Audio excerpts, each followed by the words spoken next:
Welcome to SharkFarmer TV. My name is Rob Sharkey. I'm your host, but I'm also a host of SharkFarmer Radio. Monday through Friday on 147 Rural Radio XM, I talk to someone in agriculture. We've done over 400 shows, only had a repeat guest a handful of times because there's just that many stories in agriculture, and there's a lot more out there to come. It is the only show on 147 that's only 30 minutes long in the afternoon, and that's fine. I mean, Chip Flory gets an hour, Brian and Darren Hefty get an hour, Sean Haney gets an hour. I get 30 minutes, but that's fine. Tonight we got special guest Bridget Riddell, plus we got a dinosaur in the corn and more man on the street interviews. Enjoy the show. Unstoppable, unshakable, but it rolls off the tongue, unfakeable. It's unavoidable, he's so relatable. Read between the lines, start to loosen up your mind. A ground shaker, a rule breaker. Hold tight, he'll roll you through every acre. So get ready for the next shaker. We enjoy honoring veterans, and we thought it would be a great time to promote what William Sumner from Midway Straw Company is doing down in Georgia. He intentionally hires veterans on his farm, and for the past 2 years, he painted a giant American flag on the round bales he has stacked in his shed. It takes him and his crew 45 gallons of paint and countless hours to recreate this patriotic symbol celebrating this great country. This year, William posted a video of Eric T. Powell performing the Star-Spangled Banner in front of it.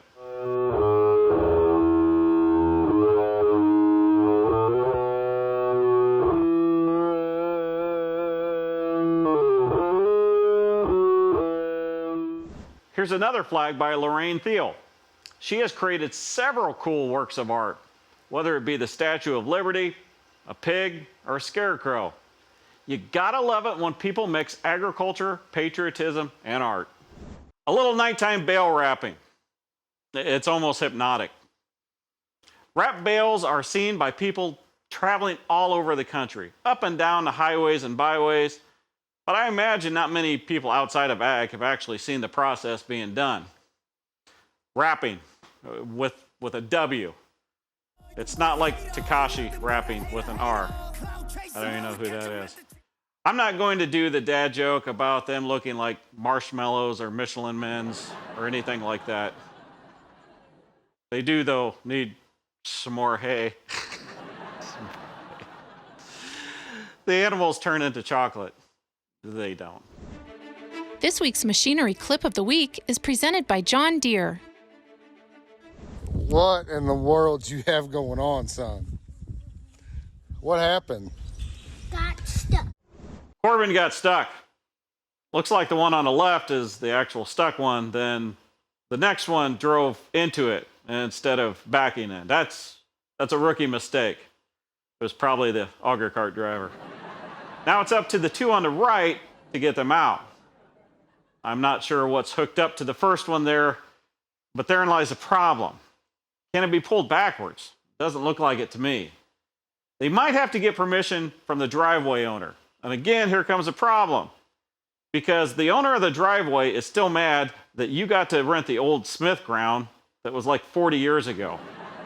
But farmers are like elephants in their memory when it comes to losing ground they could have farmed. I'm glad he's using tow ropes. Chains would be too rigid. You know this kid learned from his parents. I'm just saying. This video cracks me up. Even the way the carpet changes, it almost looks like wind or the clouds changing over it. They could have thrown in a few arguments between the cart driver and the combine driver. Carpet farming is an age-old tradition with all farm kids. Some people have amazing carpet farms, all decked out. I grew up with secondary equipment. My toy tractors literally came in a generic cardboard box that said farm toy, green color. That's it. It's funny how these old toys would easily break an axle. And I would always steal the twist ties from the bread bag or hitch pin. Have you ever heard the expression, it's like herding cats? Well, Darcy McNeil sent us the photo of Emma and Bree, who are just a bit young to be sorting cows. Actually, they're doing a pretty good job here. It looks like the alley squeezed down without any sharp corners. They need to get these girls some miniature rattle paddles. This is kind of like carpet farming, except they're on the deck, and, well, they're using cats. A while back, Michelle Martin asked a bunch of social media farmers if they wanted to do kind of a feel-good video during all this COVID quarantine stuff. The idea was simple, right? You had a drink slid into you, you took a drink, and then the drink was slid off to the next person, and it just kind of went on through the video. It was fun, but I had to show these kids how it was done.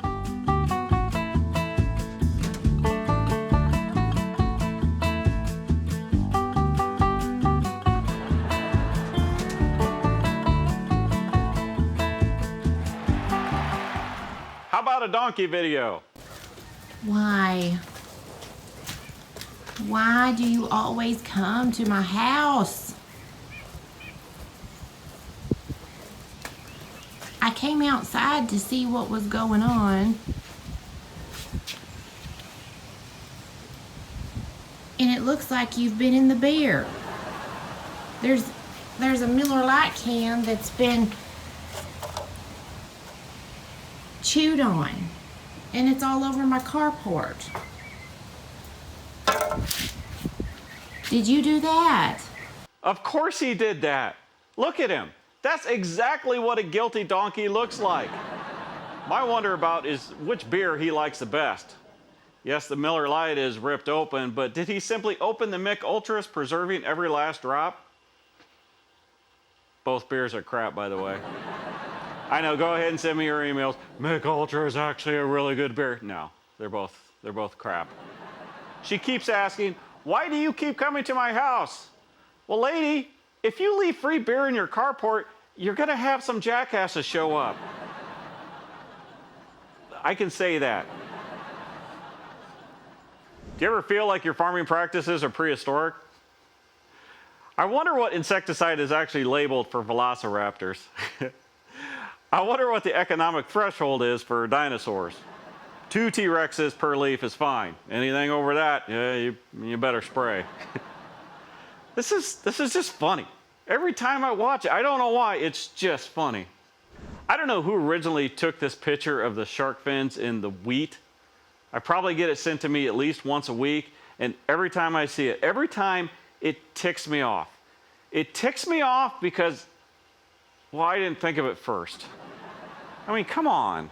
I'm the shark farmer. I do like these pictures, though, from Sammy Wangsness from Ankeny, Iowa. I mean, come on. Sammy in a shark suit in a field. That's entertaining. What a violent way to harvest something. This is a video of harvesting cherries. Now, if you've ever had a cherry tree, you know how time-consuming and tedious it is to pick every single one by hand. But can you imagine being the cherry tree? I mean, you've spent all year making these delicious cherries, and you're sitting there dreaming about sugar plum fairies coming and plucking each cherry while they're singing a delightful song, and they put the cherries on a wonderful little sundae made of ice cream. And then you wake up, and this is happening.